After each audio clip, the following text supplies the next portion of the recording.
ओळख देऊन टाकतो. माझं नाव कुमार आशीर्वाद आहे. 2016 बॅचचा मी IAS अधिकारी आहे. माझा जन्म बिहारच्या गोपालगंज जिल्ह्यामध्ये झालेला होता. आता तब्बल 25 वर्षापासून मी आणि माझ्या कुटुंब आपण जमशेदपूरमध्ये सेटल्ड आहोत, झारखंडमध्ये. माझा बॅकग्राऊंड जे आहे ते इंजिनिअरिंग आहे, सिव्हिल इंजिनिअरिंग मी IIT खडगपूरतून केलेलं आहे आणि 2016 मध्ये भारतीय प्रशासनिक सेवामध्ये माझा चयन झाला. माझी पहिली पोस्टिंग नाशिकमध्ये होती. त्या ठिकाणी विश्वास नांगरे पाटील साहेब जे तयारी करताना एकूणी आमचे आयडल होते, त्या ठिकाणी ते पोलीस कमिशनर म्हणून त्यांची नियुक्ती होती आणि मी त्याच ठिकाणी प्रांत नाशिक सिटी म्हणून माझी नियुक्ती झाली. त्यानंतर 3 वर्ष मी गडचिरोलीमध्ये जिल्हा परिषद होतो, 3 वर्ष मी सोलापूरमध्ये जिल्हाधिकारी होतो आणि त्यानंतर 6 एप्रिल 2026 माझी पोस्टिंग नागपूरमध्ये जिल्हाधिकारी म्हणून करण्यात आलेली आहे. माझा जे भाषण आहे, माझा जे संवाद आहे, त्याला मी 3-4 भागामध्ये डिवाइड करणार. ते सुरू करण्यापूर्वी मला फक्त थोडा आपले हात उभे करून थोडा एक मला सांगा की किती लोक UPSC MPSCची तयारी करत आहेत किंवा करण्याचे त्यांच्या नियोजन आहे. अच्छा, खूप आता मला वाटतं की जवळपास 60-70% जे लोक आहेत ते लोक आता त्यांच्या पुढच्या 3-4 वर्षाचे खूप संघर्ष होणार आहे.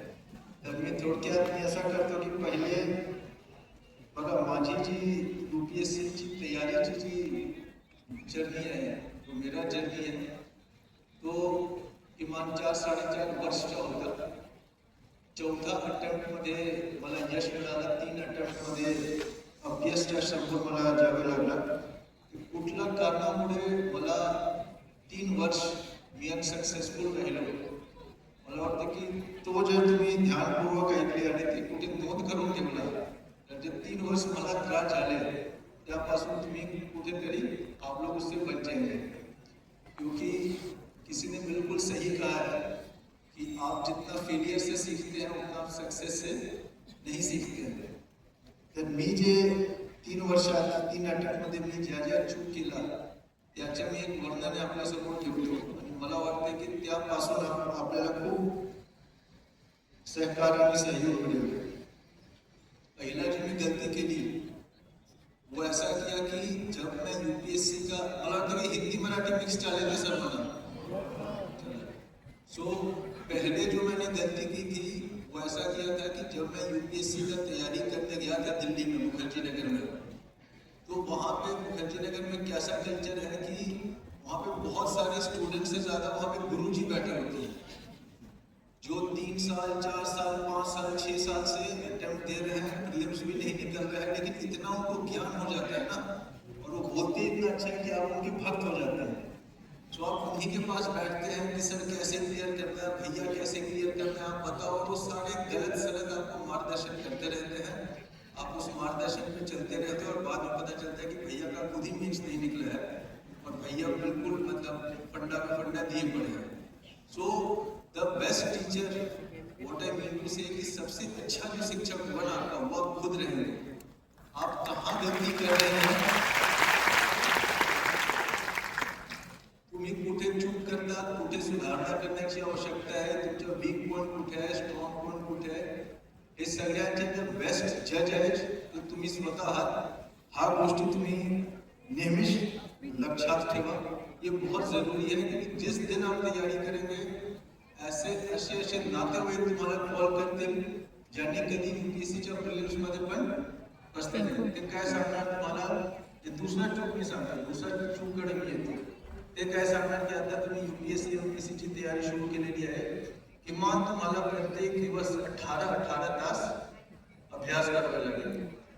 18 तास पढ़ के ना मैं आपको गारंटी देता हूँ आज तक कोई भी आदमी 18 घंटा जो पढ़ा है ना उसका UPSC नहीं निकला है, क्योंकि वो सोता कब है वो फिर समझना मुश्किल है ना.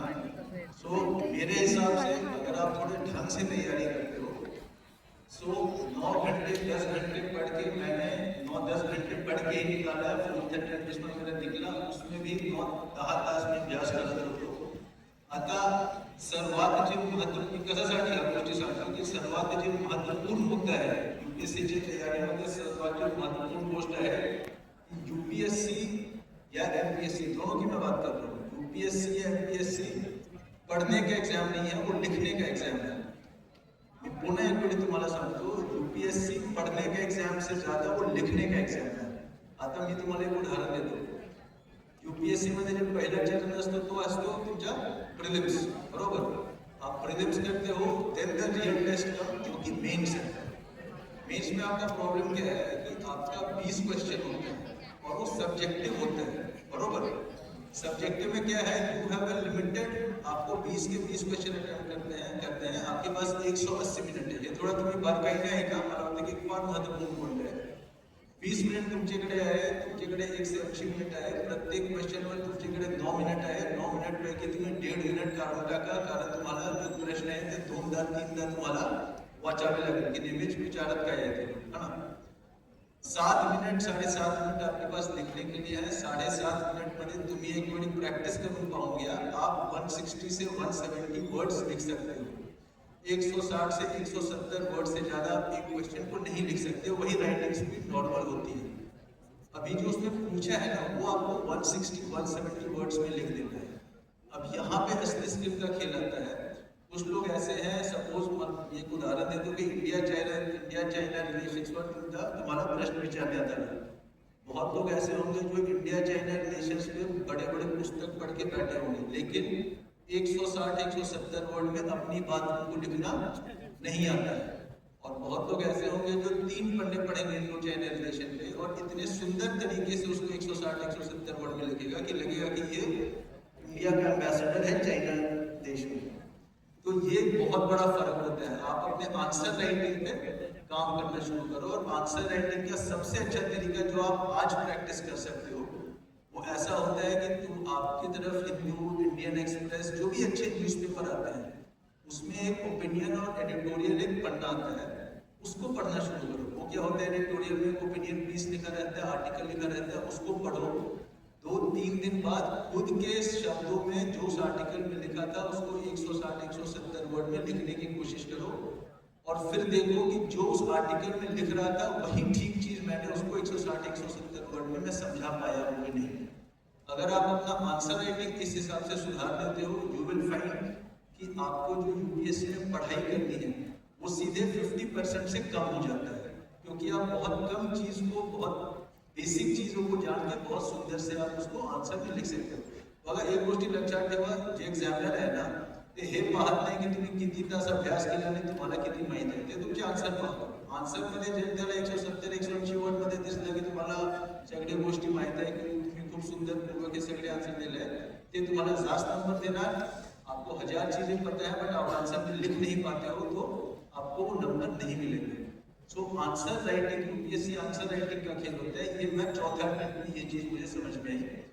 आंसर राइटिंग सुधारने का सबसे अच्छा तरीका वही होता है, हिंदू, इंडियन एक्सप्रेस, कोई भी अच्छा न्यूज़पेपर उठाओ, ओपिनियन एडिटोरियल, बड़ा सा आर्टिकल आता है, आई थिंक 7 या 8 पेज पे, उसको पढ़ो और 2-3 दिन बाद उसका समरी 160-170 वर्ड्स में लिख के प्रैक्टिस करो कि आप सारी बातें जो भी इंपॉर्टेंट पॉइंट्स सारे आप 160-170 वर्ड्स में कवर कर सकते हो। This is I think one of the most important चीजें। मला वाटतं की मी 3 अटेम्प्ट, जर मी पहिल्या अटेम्प्ट मध्ये हा गोष्टी कोणत्या व्यक्तीने मला, कोणत्याही गुरुजींनी मला जर सांगितले असतील तो मेरा फर्स्ट या सेकंड अटेम्प्ट में क्लियर हो जाता। सो आज से आज आई होप आप लोग इसको प्रैक्टिस कर सकते हैं। प्रिलिम्स बद्दल मी फार वेळ घेणार नाही। मला वाटतं की प्रिलिम्स मध्ये खूप महत्त्वपूर्ण आहे की तुम्ही मॉक टेस्ट देतात, मॉक टेस्ट मध्ये मॉक टेस्ट दिल्यानंतर फक्त थांबू नका, तुम्ही जे चूक केलं आहे त्यावर थोड़ा अभ्यास करें कि क्या चूक केलं आहे तुम्ही, कौन से आपका टॉपिक वीक है, बायोलॉजी वीक है, हिस्ट्री वीक है, ज्योग्राफी वीक है, कहाँ से मेरे ब्लंडर हो रहे हैं। उस चीज को आप जितना एनालाइज करोगे आई थिंक उतना आपको फायदा होगा। तीसरा एक महत्वपूर्ण मुद्दा मी तयारी करताना तुम्हाला सांगणार की ना, एक थोडा तुम्ही स्वतः आत्मचिंतन करून एक गोष्टी तुम्ही ठरवून घ्या की मी कुठल्या कारणामुळे IAS, IPS, IRS मला व्हायचे। यूपीएससीच्या जर्नी, जसं विश्वास नांगरे पाटील साहेबांनी सांगितलं, यूपीएससीच्या जर्नी त्यामध्ये भाग्याचा खूप मोठा एक वाटा असतो। लक बहुत बहुत बहुत बड़ा फैक्टर है। एक एक्झाम्पल आपण देता हूँ, इंटरव्ह्यू जे शेवटच्या पडाव असतो तो त्यामध्ये इंटरव्ह्यू आहे, बरोबर। इंटरव्यू बहुत सब्जेक्टिव होता है। अभी रितेश गवांडे साहब बैठे हैं, वो इंटरव्यू ले रहे हैं और मैं उनके सामने जाऊं तो हो सकता है कि मैं उन्हें अच्छा लग जाऊं, कोई दूसरा बैठा रहे तो हो सकता है कि उसको मैं बुरा लग जाऊं। तो वो सामने इंटरव्यूअर के भी पर्सनालिटी पे डिपेंड करता है, उसकी मानसिकता पे डिपेंड करता है कि सामने वाला कैसा है। इंटरव्यूअर जो है बोर्ड में बैठा है, वो अगर खुद बहुत अंडर कॉन्फिडेंट है ना एज ए पर्सन, तो कोई कॉन्फिडेंट आदमी आएगा उसको वो ओवर कॉन्फिडेंट लगेगा, और ये खुद बहुत ओवर कॉन्फिडेंट है, कोई कॉन्फिडेंट भी आदमी आएगा उसको वो अंडर कॉन्फिडेंट लगेगा। सो कहने का मतलब है कि यूपीएससी काफी एक लक का गेम रहता है। लक का गेम होने के चलते उसमें उतार चढ़ाव बहुत होते हैं। सेकंड अटेम्प्ट में मैं इंटरव्यू तक गया और उसके बाद आई फेल्ड। थर्ड अटेम्प्ट में मैं इंटरव्यू तक भी नहीं पहुंचा आणि चौथ्या अटेम्प्ट मध्ये 10 लाख लोकांनी एग्जाम दिली होती, त्यामध्ये माझे 35 रँक आला आणि मी आयएस झालो। So it is a very, वो बहुत उतार चढ़ाव का गेम होता है। इसमें एक चीज मला असं वाटतं की म्हणजे तिसरा मुद्दा मी सांगतो, तुम्ही कुठला कारणामुळे तुम्हाला आयएस आयपीएस व्हायचे हे तुम्ही एकदम आत्मचिंतन करून शांतने बसून आप इसको फाइनल कर दो कि मुझे क्यों होना है। अगर आपका रीजन स्ट्रॉन्ग है ना, आपको सही में आईएएस आईपीएस बनना है, तो जब आप अनसक्सेसफुल होगे, जब आपको फेलियर का सामना करना पड़ेगा, तब आप पीछे नहीं हटोगे। बहुत लोग इसलिए तयारी करते, कशासाठी तयारी करतात की माझे सर्व मित्र आता तयारी करत आहेत, मग मी पण तयारी करायला जातो। आता असे जे लोग आहेत जे मित्रमंडली तयारी करत आहे, मग म्हणून मी पण तयारी करतो, जब पहला फेलियर आएगा, दूसरा आएगा, वो आपको छोड़ के चले जाएंगे कि उनका कारण बहुत स्ट्रॉन्ग नहीं था।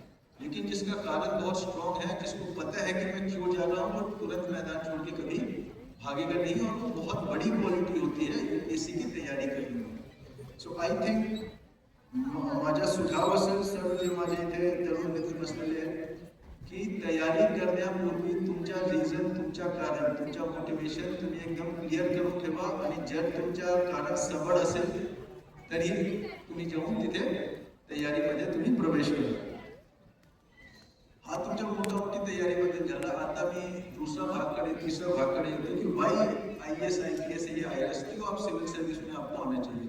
बघा, एक गोष्ट मी सांगतो की जसं मी सांगितलं, माझ्या जन्म बिहारमध्ये होता, बिहारमध्ये आणि झारखंडमध्ये खूप माझं आयुष्य गेलेलं आहे। अब जब मैंने यूपीएससी की तैयारी करनी शुरू की, मेरे माझे आई वडील काय सांगत होते की, किंवा माझे आजी आजोबा किंवा जे पण माझे नातेवाईक होते ते काय सांगत होते की जर यूपीएससी क्लिअर झालं तर काय होईल। कोणी तुमच्यापैकी कोणत्याही सांगा की त्यांनी काय कारण दिलं असेल की आपण यूपीएससी या आईएएस को बनू, कोणत्याही व्यक्तीने सांगा, उन्होंने मुझे क्या कारण बोले होंगे, क्या फायदे होंगे आईएएस आईपीएस क्लियर करने में। हाँ एक व्यक्ति ने डाउरी पण सांगितलं।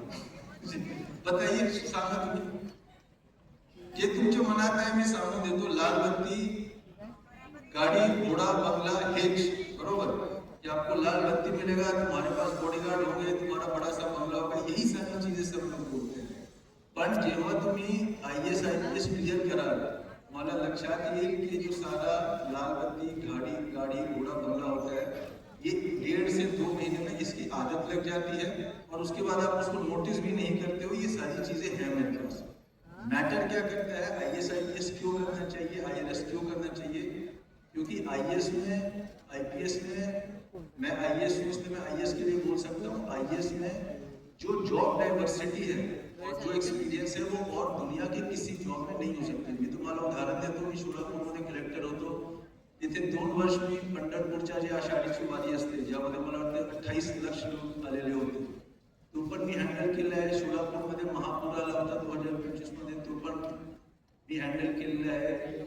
मी आरोग्य पण बघतो, मी कृषी पण बघतो, मी रोड पण बघतो, मी रेल्वे पण बघतो, भूसंपादन पण बघतो।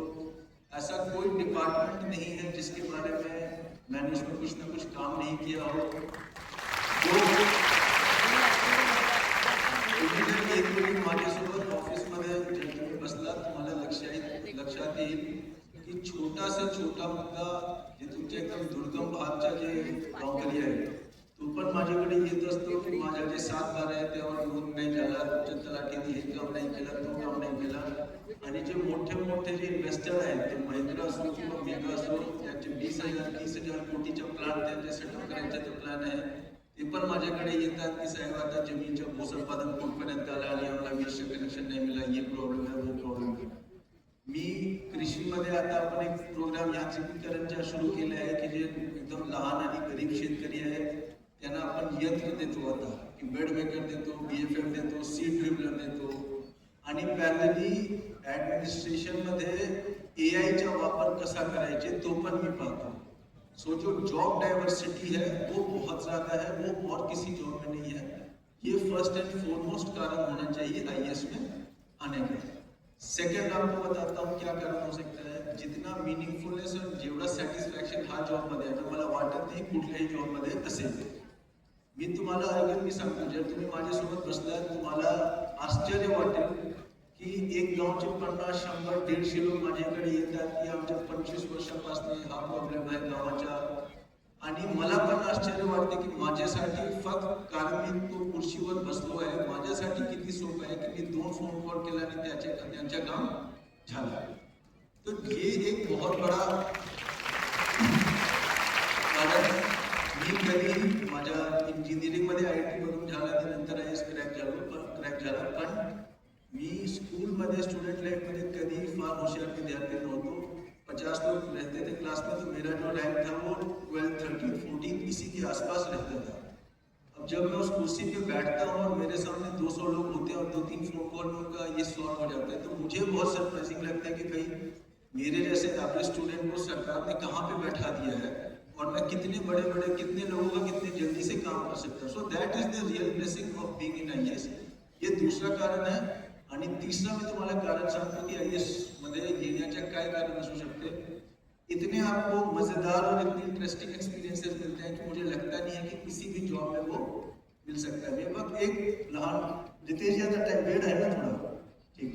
एक लहान तुम्हाला उदाहरण देतो. आता मी गडचिरोलीमध्ये सुरू असताना त्यावेळी कोविडच्या खूप थैमान पसरला प्रत्येक ठिकाणी आणि कोविडच्या वॅक्सिनेशनचा प्रोग्राम सुरू झाला होता की सर्वांना आता वॅक्सिनेशन द्यायचे. आता गडचिरोली दुर्गम आणि आदिवासी भाग असल्यामुळे तिथे वेगवेगळे प्रकारचे अफवा आणि रूमर्स पसरले होते कि कोविड का जो वैक्सीन है वो अगर आप लोग पहला जो रूमर था कि अगर कोविड का वैक्सीन लेते हो तो आप 5 दिन के अंदर आपका डेथ हो जाएगा. नंबर 1. दूसरा उससे ज्यादा खतरनाक रूमर ये फैला था खास करके यंग लड़कों में कि अगर कोविड का वैक्सीन लेते हो तो आपको बच्चा बाद में पैदा नहीं होगा. एक भी खरं सांगतो हा बस ह्या रूमर एक पसरला होता है ना. अब उसको आप काउंटर कैसे करोगे. तीसरा आपका ऐसा रूमर फैला था, मैं तुम्हारे एकदम स्पष्टपणे सांगतो, तीसरा ऐसा रूमर फैला था कि कोविड के चलते जो डेथ होता है उसके बाद कोविड आपको वैक्सीन देंगे, आप बीमार पड़ोगे, आपको रूरल हॉस्पिटल SDH में ले जाएंगे, वहां पे आपका किडनी निकाल लेते हैं. आणि जे अधिकारी आहेत त्यांना 1 लाख 2 लाख रुपये त्यापासून मिळत आहे. इस लेवल के मतलब ये फैले थे. आणि गडचिरोलीमध्ये कसं आहे की एक वेळी ते गावामध्ये ते अफवा पसरला. तिथे व्हॉट्सअप पण नाही, मोबाईल पण नाही, व्हिडिओ पण नहीं, तुम्हाला स्वतः जाऊन ते सगळे तुम्हाला जे रूमर्स आहेत तो क्लियर करून घ्यावे लागेल. अब इतने हम लोग परेशान हुए थे कि जहां भी हमारी टीम जाती थी वैक्सीनेशन करने, उसमें बहुत जगह वो लोग पिट के आते थे, है ना. उन पे हमला हो जाता था और वो पिट के आते थे. तो फिर हम उसमें कैसे किए कि जो भी हमारी आशा वर्कर थी, जो हमारे शासकीय स्टाफ थे, पहले वो अपने सामने वो वैक्सीन को वायल से वैक्सीन लेते थे और उसके बाद पूरा गाँव उस वायल से वैक्सीन लेता था. जो भी हमारे अनमैरिड यंग मतलब ये लोग थे इसमें शासन में, उनको हम पहले वैक्सीन सबके सामने दिलवाते, देखो इसकी शादी भी नहीं हुई है तो अगर ऐसा प्रॉब्लम होता तो इसको ये कैसे लेता, उसको हम लोग ये दिलवाते थे. मला आता ही आठवण आहे की गावामध्ये आपण गेलो होतो तिथे मला वाटतं की 85-90 इयर्सचे आजोबा होते. मी त्या गावात मला वाटते की 15 ते 40 मिनिट मी बोललो की कशासाठी तुम्हाला वॅक्सीन घेतला पाहिजे. आणि ते जे काका होते, ते जे आजोबा होते, ते खूप मतलब बारकाईने मला बघत होते. आणि मला असं वाटलं ना की हे पहिला माणूस असेल जे माझ्या भाषणाच्या नंतर वॅक्सीन घेणार. आणि त्यानंतर मी 40 मिनिट बोललो आणि त्यानंतर ते जे काका आहेत ते उभे झाले आणि मला सांगितले की आप बहुत अच्छे, मतलब तुम्ही फार चांगला मतलब तुम्ही अधिकारी मला वाटते, तुम्ही माणूस पण खूप चांगला असेल आणि तुमची वॅक्सिन पण नक्की तुमच्यासारखा चांगली असेल. पण हे जे वॅक्सिन आहे मी तर कधीच घेणार नाही, तुम्ही घ्या. पण मला सांगायला आनंद होत असतो की हे जे काका होते ते बोलले, पण आपण बोलून बोलून लोकांना पाठवून वैक्सीन घेऊन 14 दिवस नंतर ते जे काका होते त्यांनी पण वैक्सीन नंतर घेतली. सो आपको बहुत अलग अलग तरह के एक्सपीरियंस मिलेंगे. मेरे ऑफिस में इतने अच्छे और इतने मजेदार लोग आते हैं कि कभी कभी बस उनकी बातें सुनने में आपको मजा आता है. आता परवा माझ्या ऑफिसमध्ये एक व्यक्ती आला आणि काय सांगितलं की माझ्या बॉडी थ्रू करंट निघतो. अभी हम लोग बहुत उसमें बहुत बिजी रहते हैं हमेशा, लेकिन उसमें 5 मिनट बैठ के पूरा बात किया, फिर उसको समझाया कि भाई ठीक है अब करंट अगर निकल रहा है तो बाकी खत्म हो गई, देश का बिजली का इशू सॉल्व हो जाएगा. सो कहने का मतलब है कि बहुत आपको मजेदार एक्सपीरियंस मिलते हैं. That is one very big reason to join the IAS. Last में आता शेवटकडे मी येतो. बघा, जर जे लोक तयारी करणार, जर तुम्ही यशस्वी झाले आणि जर तुम्हाला अपयश तुम्हाला मिळालं, दोघं कॅटेगरीमध्ये माझी मतलब हंबल एक आपको रिक्वेस्ट रहेगा, एक मोठा भाव म्हणून माझा तुम्हाला एक सुझाव असेल. जब अगर आप यशस्वी हो जाते हैं, आपका MPSC में हो जाता है, UPSC में हो जाता है, तो एक चीज हमेशा ध्यान रखना कि एक बार आप सक्सेसफुल हो गए ना, उसमें क्या करना चाहिए मेरे हिसाब से, जो मेरा अनुभव है, उसको बहुत जल्दी मेटाबोलाइज कर दो. मेटाबोलाइज मतलब आप समझ रहे क्या होता है, उसको डाइजेस्ट कर दो. आप IAS हो गया, IPS हो गया, IRS हो गया, 1 महीने 2 महीने खुश रहो, घूमो फिरो, सारा सत्कार ले लो और उसके बाद उसको एक नेचुरल पार्ट बना लो. उसके बाद ना पूरी जिंदगी में IAS हूँ और वो पहन के घूमो मत कि मैं तो IAS हूँ, आपने ऐसे कैसे बोल दिया, इसने ऐसे कैसे बोल दिया, मैं गुस्सा करूँ, उठे क्यों नहीं, मैं यहाँ क्यों बैठूँ, मैं तो बीच में बैठूंगा. ये सारी फालतू बातें हैं और ना it will inhibit your growth as a person. आप उसी इमेज में, उसी चीज में फंस जाओगे, आप ना कुछ नया सीखोगे, सामने वाला क्या बोल रहा है उसको आप समझने की कोशिश नहीं करोगे, आपकी प्रॉब्लम सॉल्व नहीं कर पाओगे आणि कभी ना कभी CJP वाले आपके ऑफिस में आएंगे और फिर उसके बाद क्या होगा, आपको पैसे मिलेंगे. तो 2-3 महीना अपना दोबारा बुला लो और वापस से अपना जिस कारण के चलते आप IAS बने हो, वो वही कारण था कि आप बहुत तेजी से सीखे हो, अपनी गलतियां सुधारे हो, एनालाइज की हो, इसी चलते आप IAS आप सिविल सर्विस रहे हो. उस चीज को आप कंटिन्यू करते रहो. मैं नागपुर का कलेक्टर बना, पहले 2 महीने मेरे को बस झुडपी जंगल क्या होता है आणि हे काय असतो, तो काय असतो, रात रात में हम लोग 11 बजे तक बैठ के पहले मैं समझा. वो क्योंकि सोलापुर में था ही नहीं, सोलापुर पर पानी टंचाई इलाका होता, ये आपका बहुत ही अलग ज्योग्राफी की सब कुछ अलग है. तो सुनने में, समझने में WCL का क्या प्रॉब्लम, का क्या प्रॉब्लम आ गया, हजार नई चीज होती है. अगर आपको गुब्बारा फरा के बैठ गया कि मैं तो अधिकारी हूँ और मी तर मालक है, मी तर है, बहुत जल्दी आपको जनता बता देगी कि आप कोई मालक नहीं हो, आप हो एक्चुअली जनता के सेवक. उस हिसाब से ही आप रहो और जितना जल्दी उस चीज को भूल जाओ, मेटाबोलाइज कर लो, भूलो मत उस चीज को, बट उसको अपने अंदर डाल दो और then you just keep going ahead as a normal person. You will grow much quicker और उससे आप देखोगे कि होपफुली आप ज्यादा अच्छे ऑफिसर होंगे. आणि जी दूसरा कैटेगरी है, ज्यांना अपयश, जब तुम्हाला अपयश समोर जेव्हा लागला, मैं आपको एक कहानी बताता हूँ. आई थिंक बहुत लोग, अगर आप रोड पे देखोगे तो द पोर्टर करके आपको ये दिखेगा गाड़ियों पे. सो वो बिजनेस है, जैसे ओला होता है पैसेंजर्स के लिए, वो बिजनेसेस के लिए ओला है. मतलब आपका बिजनेस है, आपको कोई सामान मशीनरी कहीं पहुंचाना है, घर शिफ्ट कर रहे हो, तो पोर्टर को यूज करते हैं. पोर्टर जो है वो मेरे एक दोस्त का है, IIT खड़गपुर, मेरा one of the my closest friends है, प्रणब गोयल. उसका फाउंडर ऑफ द पोर्टर, आप इसको गूगल कर सकते हो, प्रणब गोयल का नाम. एंड उसके भी दिमाग में UPSC का तैयारी था, उसने 6-7 महीने तैयारी भी की, थोड़ा मोड़ा, फिर उसको लगा कि फायदा नहीं है, उसने छोड़ा और आज वो पोर्टर का मालिक है.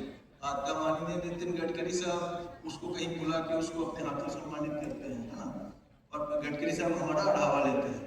तो इससे आप समझ जाओ कि कितना फर्क है. सो अगर आपको अपयश मिलता है, it is nowhere near the end. इसका मतलब देखो, जिंदगी में हजार चीजें हैं. आजकल के खास करके आप स्टार्टअप कर लो, अपना बिजनेस कर लो, कोई और प्राइवेट सेक्टर में करो, कुछ भी करो. IIT खड़गपुर से मेरे दोस्त निकल के, आई थिंक आपने विश्व कल्याण रथ का हो सकता है आप लोगों ने नाम सुना हो, जो स्टैंड अप कॉमेडियन है, एक द वायरल फीवर आता था, उसका नाम सुना होगा. पंचायत पंचायत एक टीवी का वेब सीरीज आता है, उसका जो मेन लीड एक्टर है जीतू, जो ग्राम सचिव है, वो मेरा खड़गपुर में दोस्त था। विश्व कल्याण में मेरा खड़गपुर में बहुत अच्छा दोस्त था कॉलेज में। सो ये लोग आईटी करके स्टैंड अप कॉमेडी में चले गए, कोई आईटी करके आईएएस बन गया, कोई कॉलेज करके इधर चला गया आपका द पोर्टर और कंपनीज खोल ली। सो एवरीवन इज हैप्पी, जो जहाँ पे है वहीं पे खुश है। इसलिए अगर अपयश मिलता है तो it is definitely not the end of the world. बहुत बहुत बहुत ज्यादा स्कोप है जीवन में। सबसे तीन चीजें सबसे ज्यादा जरूरी हैं, तीन चार चीजें। पहला आपका हेल्थ है। अगर आपका सर दर्द दे रहे हैं तो आपको जीवन में उस समय कुछ अच्छा नहीं लगता है। अगर किसी को जहाँ पे जो लोग बैठे हुए, अगर किसी को सर दर्द यहाँ दे रहा होगा, उसके दिमाग में यही चल रहा होगा कि कब ये कलेक्टर साहब अपना भाषण खत्म करेंगे और मैं दवा खा के घर जाऊँ और दवा खा के सो जाऊँ। उस समय कुछ अच्छा नहीं लगता। तो first to take care of your health. Second आपका जरूरी है आपका रिलेशनशिप। अगर आपका रिलेशनशिप आपके माँ बाप से, आपके जब भी आपकी शादी होगी आपके पति पत्नी के साथ, या आपके कोई अच्छे दोस्त नहीं है जिनके साथ आप खुल के बात कर सको, रो सको, हंस सको, then I think it is not worth it. तो सबसे पहले आपका हेल्थ, फिर रिलेशनशिप्स, और फिर अगर आपको ऐसा काम मिल जाए जिसमें आपको मजा आता हो, कोई भी काम हो जिसमें आपका मन लगता हो, आई थिंक ये तीन चीजें हैं। But most importantly health, second relationships and family, and third आपका मीनिंगफुल वर्क, एंड फोर्थ जैसे मैंने सजेस्ट किया कि keep analysing yourself, not only in तैयारी के टाइम ही नहीं, जीवन में मैं कहाँ गलत कर रहा हूँ, क्या मेरे स्ट्रेंथ है, क्या वीकनेस है, उसको एग्जामिन करते रहो। प्लेटो का एक बहुत अच्छा कहावत है, प्लेटो या सोक्रेट्स का, मैं थोड़ा कंफ्यूज हो रहा हूँ, and unexamined life is not worth living, and unexamined life is not worth living. अगर आप आत्मचिंतन नहीं करते हो, खुद को एनालाइज नहीं करते हो, तो उस जीवन का कोई मतलब नहीं है। तो ये तीन चार चीजें अगर आप ध्यान में रखते हो, मुझे लगता है कि यूपीएससी एमपीएससी छोटी चीजें होती हैं, असली परीक्षा जो है वो जीवन की परीक्षा होती है। ये तीन चार चीजें जो मैं अपने अनुभव से बता रहा हूँ, मेरा भी बहुत अनुभव नहीं है, बट जितना मेरा अनुभव है मुझे लगता है ये तीन चार चीजों पे फोकस करूँ। UPSC MPSC is the smaller test, the bigger test is life, and I hope all of you will succeed in the biggest test of all, that is life. Thank you.